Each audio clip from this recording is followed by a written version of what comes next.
الحمد للہ رب العالمین والصلاة والسلام علی سید الانبیاء والمرسلین اما بعد فاعوذ باللہ من الشیطان الرجیم بسم اللہ الرحمن الرحیم۔ آج ہم نزہۃ القاری شرح بخاری جلد اول کے صفحہ نمبر 234 کے سیکنڈ ہاف سے سبق کا آغاز کریں گے۔ ہم دوسری حدیث کی شرح پڑھ رہے ہیں۔ اس میں لکھا ہے وحی کے معانی۔ نمبر 1، وحی کے لغوی معنی 6 ہیں: اشارہ کرنا، لکھنا، پیغام بھیجنا، دل میں بات ڈالنا، خفیہ بات کرنا، ذبح میں جلدی کرنا۔ اصطلاح شرع میں وحی اس کلام کو کہتے ہیں جو کسی نبی پر اللہ کی طرف سے نازل ہوا ہو۔ اس کو میں دہرا دیتا ہوں، وحی اس کلام کو کہتے ہیں جو کسی نبی پر اللہ کی طرف سے نازل ہوا ہو۔ ایک بار پھر اس کو سماعت فرمائیں، یاد بھی کر لیں تو اچھی بات ہے۔ وحی اس کلام کو کہتے ہیں جو کسی نبی پر اللہ کی طرف سے نازل ہوا ہو۔ اقسام وحی: انبیاء کے حق میں وحی 3 قسم پر ہے۔ نمبر 1، بلا واسطہ ملک، بنفس نفیس، باری عزا اسمہ کا کلام قدیم سننا، جیسے شب معراج ہمارے حضور صلی اللہ تعالی علیہ وسلم نے سنا اور حضرت موسیٰ علیہ السلام نے کوہ طور پر سنا۔ مطلب پہلا تو یہ ہے نا کہ اللہ تعالیٰ سے ڈائریکٹ ہم کلام ہوا جائے، بلا واسطہ ملک، یعنی فرشتے کا واسطہ نہ ہو، فرشتے کے ذریعے نہ ہو۔ دوسرا ہے فرشتے کی وساطت سے کلام ربانی آئے۔ نمبر 3، انبیاء کرام کے قلوب میں معانی کا القاء کیا جائے، جیسا کہ حضور اقدس صلی اللہ تعالی علیہ وسلم نے ارشاد فرمایا،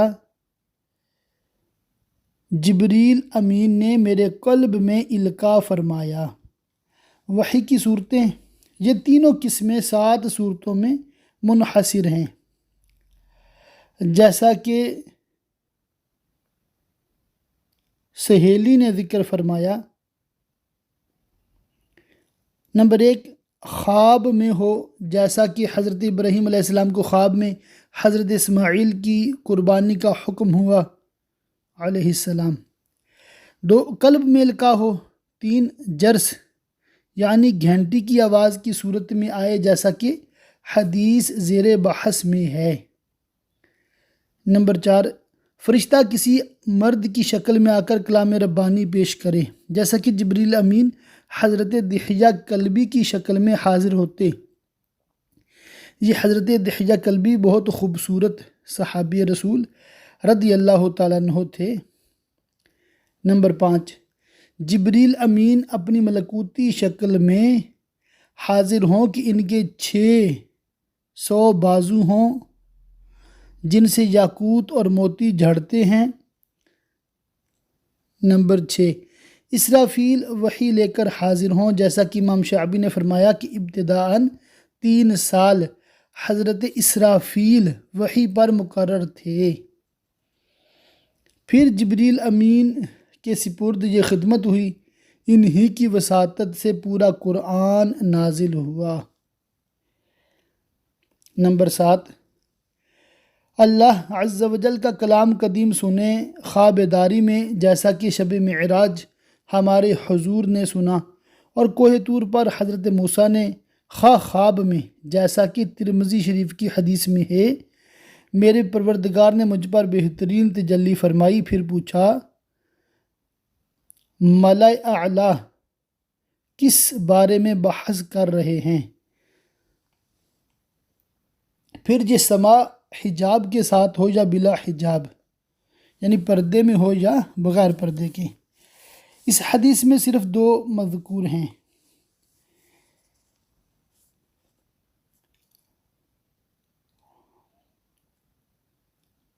نمبر 4، وحی کی 7 صورتوں میں سے اس حدیث میں صرف 2 صورتوں کا بیان ہے، ایک جرس کی آواز کی مثل، دوسرے فرشتہ مرد کی شکل میں آ کر کلام کرے۔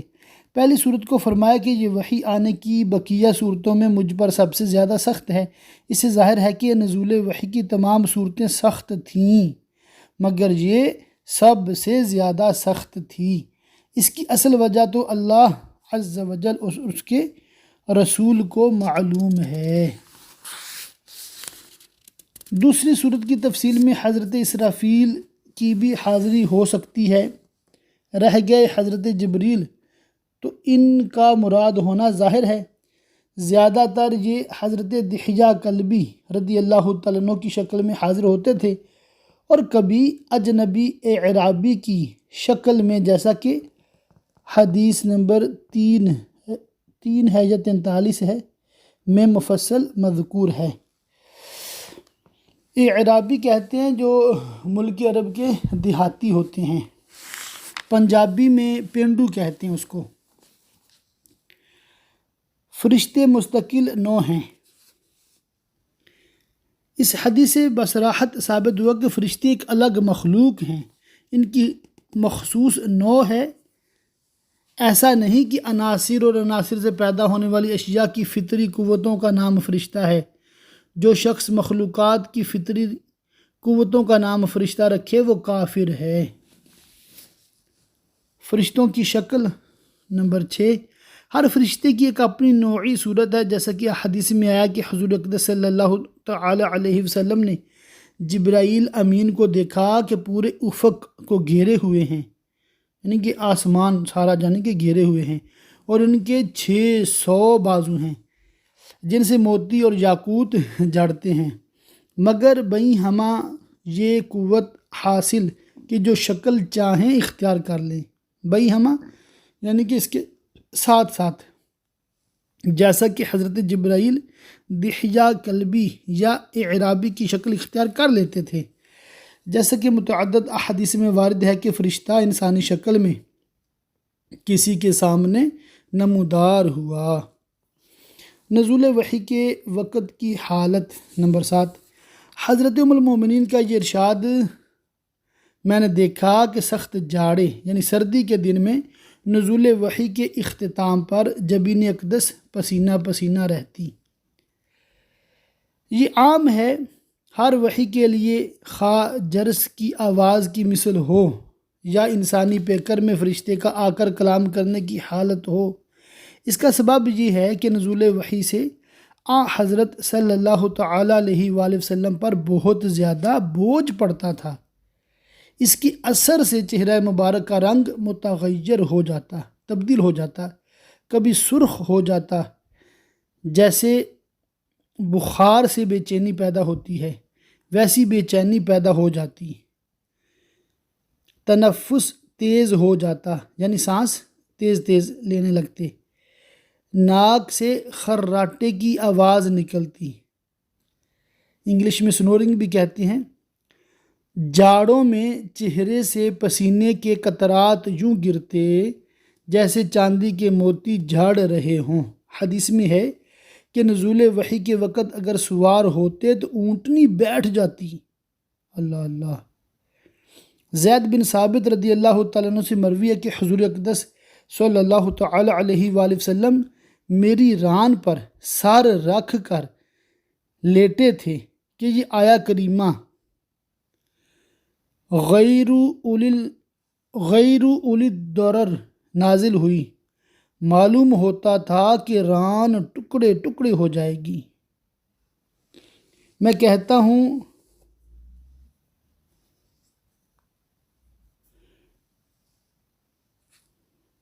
وحی کی وساطت نہ ہوتی تو ران اور اونٹنی کیا ہے، پہاڑ باقی نہ رہتے۔ فرمایا گیا، یہ قرآن پاک میں ہے نا، اگر ہم یہ قرآن پہاڑ پر اتارتے تو تم اسے اللہ کے خوف سے جھکا ہوا پاش پاش دیکھتے۔ اللہ اکبر۔ جس سے پہاڑ ٹکڑے ٹکڑے ہو جائیں اس کے ثقل یعنی وزن کا، جو تحمل کرے اس کی قوت کا کیا ٹھکانہ۔ رہ گئی یہ بات سلسلۃ الجرس والی کیفیت میں سب سے زیادہ شدت کیوں تھی، اس کو اللہ جانے اور اس کے رسول جانے۔ شراح حدیث یعنی حدیث کی شرح بیان کرنے والوں نے مختلف نکات بیان کیے ہیں، مگر سب اپنا اپنا ذوق ہے، اصل راز کسے معلوم۔ یہاں میں آپ لوگوں کو عرض کر دوں کہ یہ جو بزرگ ہیں نا ہمارے، جنہوں نے نزہۃ القاری شرح بخاری لکھی ہے، فقیہ اعظم ہند حضرت مولانا مفتی محمد شریف الحق امجدی رحمۃ اللہ تعالی علیہ، یہ نا ٹو دی پوائنٹ بات کرتے ہیں، بہت شورٹ انہوں نے لکھی ہے شرح، اور لمبی لمبی بحثیں، علمی بحثیں، اور یہ بھی قول ہے، یہ بھی قول ہے، وہ بھی قول ہے، اس طرح کی گفتگو یہ نہیں فرماتے۔ ہاں بعض علماء کا یہ ذوق ہوتا ہے، تو اسی وجہ سے آپ دیکھیں کہ بخاری شریف کی ایک شرح ہے نعم الباری 8 حصے اور نعمت الباری 8 حصے، ایک ہی بزرگ نے لکھی ہے، حضرت علامہ غلام رسول سعیدی رحمۃ اللہ تعالی علیہ۔ تو یہ 5 جلدیں ہیں، وہ 16 جلدیں ہیں، تو آپ امیجن کر سکتے ہیں کہ ہر حدیث پہ کتنا کتنا لکھا ہوگا۔ تو صرف آپ کو بتانے کے لیے، سمجھانے کے لیے، علم جو ہے نا میں یوں پسند کرتا ہوں، جیسے ہم بخاری پڑھ رہے ہیں تو صرف بخاری ہی پڑھیں نا۔ اب بخاری کے ضمن میں مسلم کی بھی حدیثیں، تو وہ بھی حدیثیں، تو دوسری کتاب کی بھی حدیثیں، تو پھر کیا ہوا، پھر بخاری نہ ہوئی نا، پھر تو ساری حدیثوں کا دورہ ہو رہا ہے۔ سمجھے بات کو؟ تو بات کرنے کا، کہنے کا یہاں مقصود میرا یہ ہے کہ یہ جو میں نے عالم کورس اردو کا نصاب سلیکٹ کیا ہے نا، یعنی کہ بہت ساری کتابوں سے یہ کتابیں سلیکٹ کی ہیں کہ صرف یہ پڑھنا ہے، تو گویا کہ میں نے جو ٹیکسٹ بکس ہیں نا ان کو چوز کیا ہے، جو خلاصے ہیں، جو شرح ہیں، جو گائیڈ ہیں، ان کو چھوڑ دیا ہے۔ مطلب مزید میں عرض کر دوں کہ اب ہم قرآن پاک پڑھتے ہیں نا، اس میں تفسیر جو ہے نا، اس میں تفصیل نہیں ہے۔ وجہ اس کی میں بتاتا ہوں کہ اس میں جو باتیں بیان ہوئی ہیں، فقہ کے بھی مسائل آتے ہیں، تصوف کے بھی آتے ہیں، سیرت کے بھی واقعات آتے ہیں، وہ بزرگ کیا کہتے ہیں، اختصار سے بیان کر رہے ہیں ساری چیزیں۔ اچھا ہم کیا کریں گے، چونکہ ہم نے فقہ الگ سے پڑھنی ہے، چونکہ ہم نے تصوف الگ سے پڑھ رہے ہیں احیاء العلوم، چونکہ ہم سیرت کی کتاب باقاعدہ پڑھ رہے ہیں، تو ہمیں تفسیر کے تحت ان مسائل کی تفصیل کی حاجت وہاں نہیں ہے۔ اور اگر ہم سراۃ الجنان پڑھتے، مثال دے رہا ہوں، اس کی ماشاءاللہ 10 جلدیں ہیں، تو یہ جو خزائن العرفان اس کی ایک ہی جلد ہے، اس کی 10 جلدیں ہیں، فرق تو ہے نا، واضح فرق ہے نا۔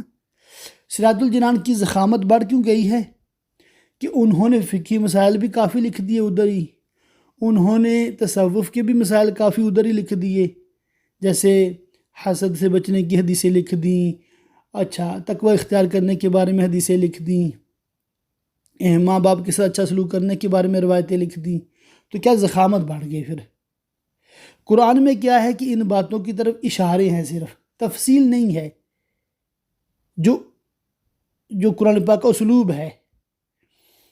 اچھا تو ہم اگر تفسیر خزائن العرفان کی بجائے سراۃ الجنان پڑھیں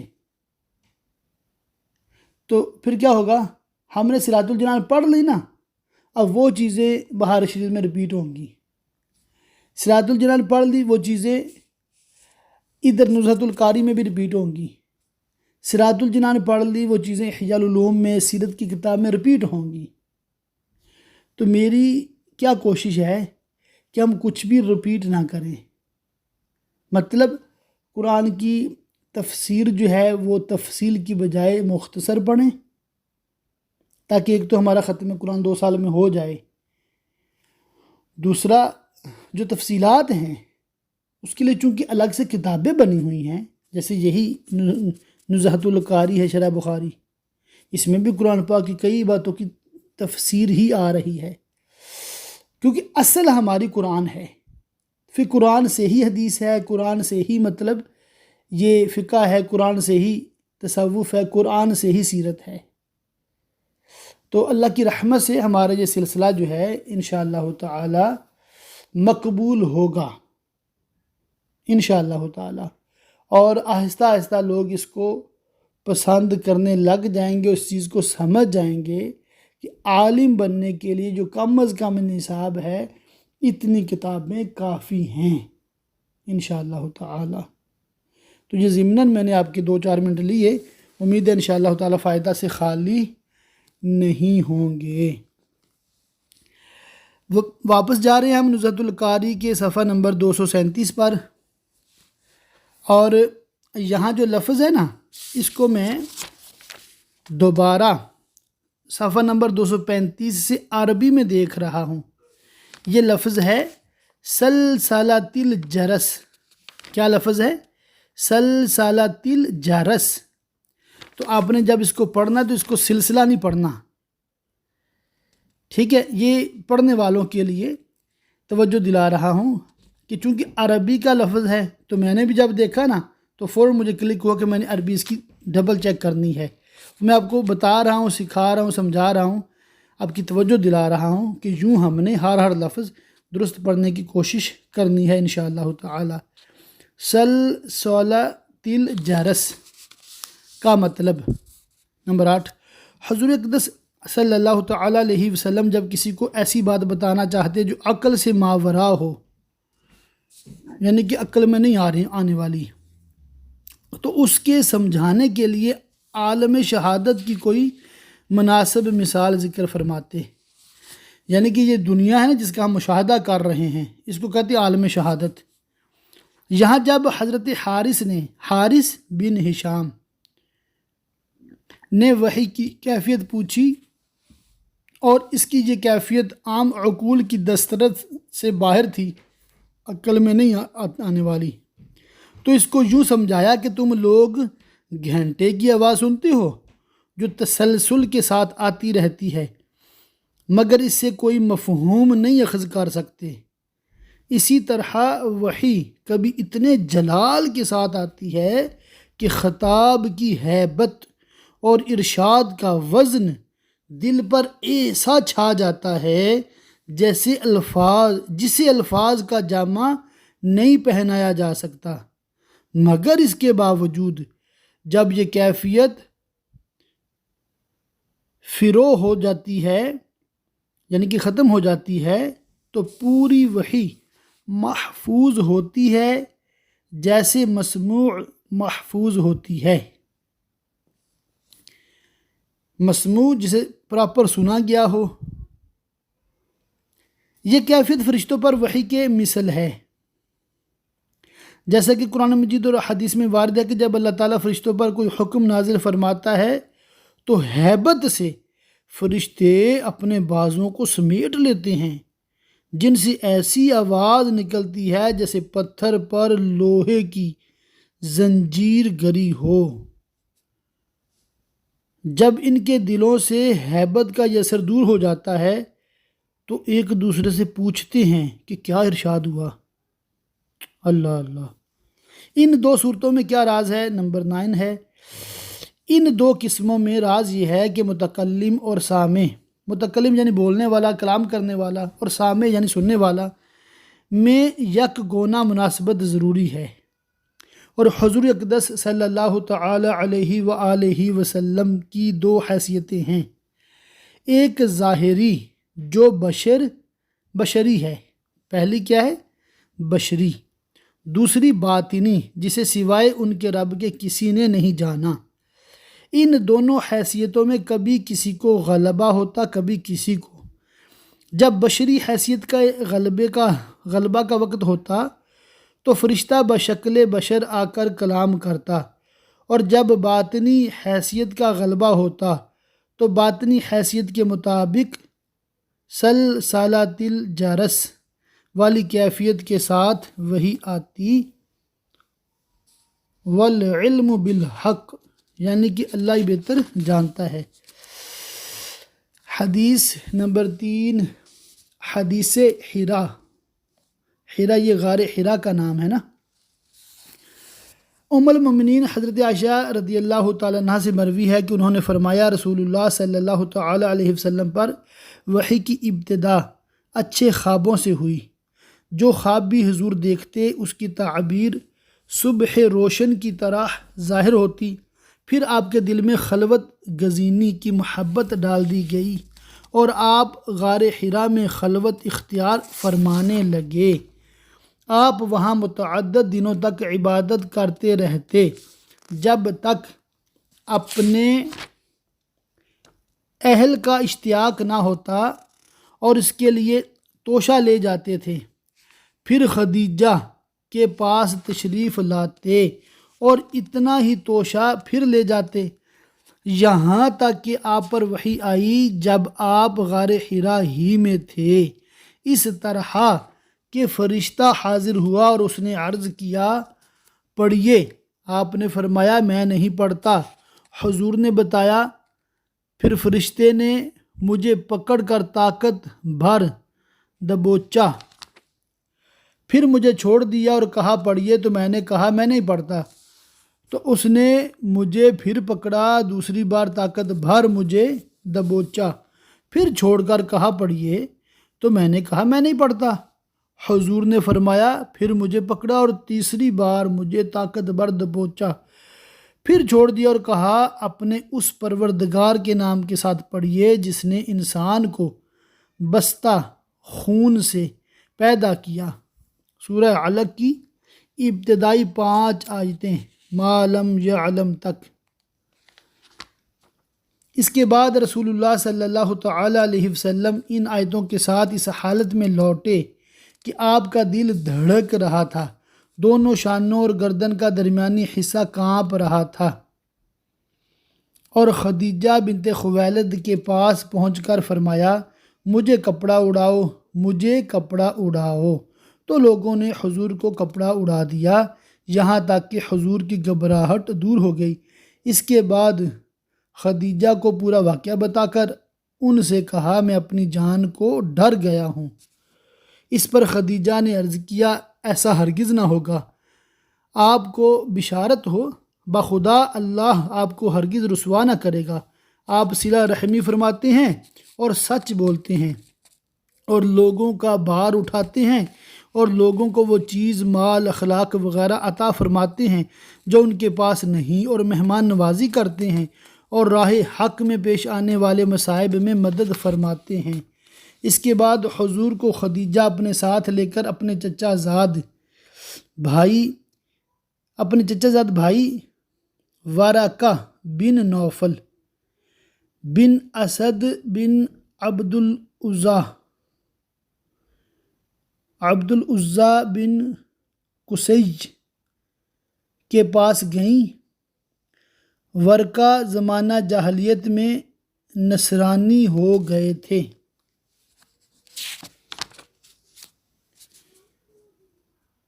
عبرانی اور عربی لکھنا جانتے تھے اور انجیل کو عبرانی اور عربی میں لکھا کرتے تھے جتنا اللہ کو منظور ہوتا، اور اس وقت بہت بوڑھے نابینا ہو گئے تھے۔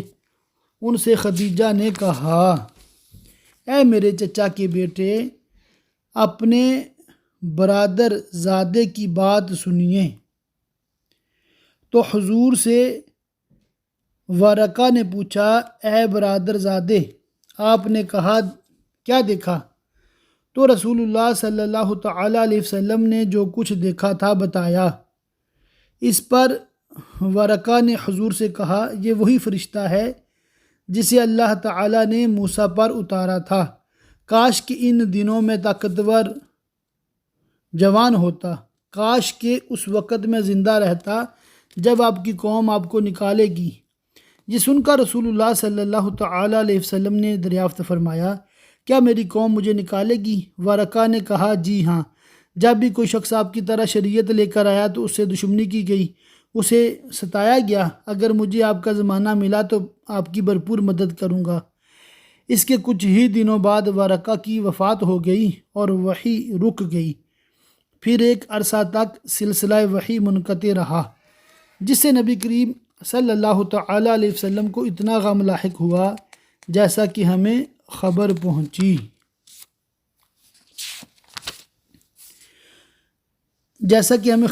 ہے کہ کئی بار یہ پہاڑ کی چوٹیوں پر چڑھے تاکہ اپنے کو وہاں سے گرا دیں، پس جب کبھی چاہا کہ پہاڑ کی بلندی سے اپنے کو گرائیں، جبریل ظاہر ہو جاتے اور عرض کرتے، اے محمد صلی اللہ علیہ وسلم، آپ بلا شبہ اللہ کے رسول برحق ہیں۔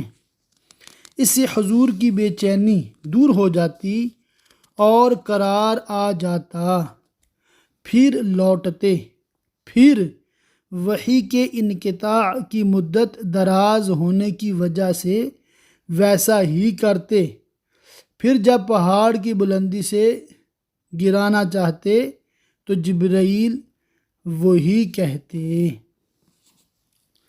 یہاں پر الحمدللہ ہم نے حدیث پاک کا ترجمہ مکمل کیا ہے۔ ابھی انشاءاللہ تعالی اس کی شرح کی طرف لوٹتے ہیں، واپس صفحہ نمبر 238 پر۔ کیفیت وحی سے کتاب کے آغاز کا نقطہ، یہ اصل میں 3 لائنیں رہ گئی ہیں پچھلی حدیث کی شرح میں۔ چونکہ تمام شرائع خواہ عقائد ہوں خواہ اعمال و اقوال، سب کی بنیاد وحی پر ہے۔ اللہ کی ذات و جملہ صفات، رسول اور رسول کے تمام اوصاف، ایمانیات کی پوری تفصیل، عملیات کی جزیات، سب کا منبع وحی ہی ہے۔ اس لیے امام بخاری نے وحی سے اپنی معرکۃ الاعلیٰ کتاب کا آغاز کیا۔ وحی کی حقانیت پر ایمان کے بعد جملہ اصول و فروع پر ایمان بمنزلہ لازم غیر منفک کی ہے۔ اب حدیث حرا جو ہے نا جی، غار حرا کا، جس میں ذکر ہے پہلی وحی قرآن پاک کی، جو پہلی وحی ہے قرآن پاک کے نازل ہونے کی جو وحی ہے، اس کے نزول کی مطلب جو کیفیت ہے وہ ہم نے حدیث پاک میں الحمدللہ سنی ہے۔ اب اس کی شرح میں انشاءاللہ تعالی پڑھ کے آپ کو سناتا ہوں۔ رؤیا کی تحقیق۔ نمبر 1، رؤیا کے معنی خواب ہیں۔ یہاں الصالحہ ہے، کتاب التعبیر میں الصادقہ ہے۔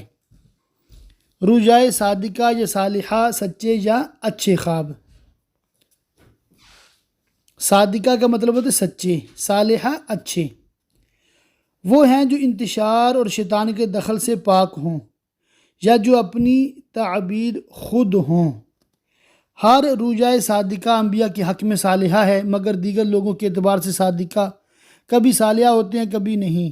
رؤیا کا اطلاق کبھی مجازاً آنکھ سے دیکھنے پر بھی آتا ہے۔ آیا کریمہ، ہم نے تم کو جو جلوہ دکھایا اسے لوگوں کے لیے امتحان بنا دیا کی تفسیر سے حضرت ابن عباس رضی اللہ تعالیٰ عنہ نے فرمایا، یہ آنکھ سے دیکھنا تھا، جیسے رسول اللہ صلی اللہ علیہ وسلم کو شب معراج دکھایا گیا۔ اس لیے ام المومنین نے فی النوم کا اضافہ کیا تاکہ یہ متعین ہو جائے کہ یہاں مراد خواب ہی ہے۔ انبیاء کرام علیہ السلام کے خواب بھی وحی ہیں۔ نمبر 2، من الوحی کی قید اس لیے لگائی کہ معلوم ہو جائے کہ خواب بھی وحی کی اقسام میں سے ہے۔ حضرت ابن عباس رضی اللہ تعالیٰ عنہ نے فرمایا، انبیاء کرام کے خواب بھی وحی ہیں۔ وہ دلائل نبوت جو وحی سے قبل ظاہر ہوئے، جیسے دھوپ میں ابر کا سایہ کرنا، درخت کے سائے کا حضور کی طرف جھک جانا، بحیرہ راہب کا واقعہ، شجر و حجر کا سلام کرنا، غیبی آوازیں سننا، روشنی دیکھنا، اس میں داخل نہیں۔ مقدمات وحی کی حکمت۔